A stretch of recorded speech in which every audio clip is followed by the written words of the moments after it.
ਅਬੇ ਇਹ ਤੇ ਖੇਡੇ ਰਿਹਾ ਨਾ ਜਵਾਬ ਉਹ ਮਹਿਸੂਸ ਹੋਣ ਡਿਆ ਹੁਣ। ਹਾਂ ਕਈ ਪਿਛਾ ਕਾਫੀ ਮਾਰੇ ਕਿ ਠੀਕ ਠੀਕ ਕਦੇ ਹਮ ਝਾਤੀ ਮਾਰ ਲਈ ਠੀਕ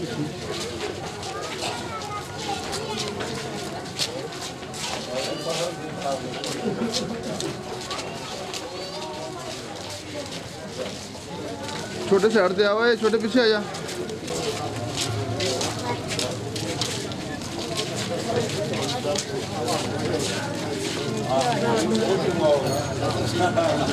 ਜੀ ਵੀ ਆ ਗਏ ਮਮਾ ਵੀ ਆ ਗਏ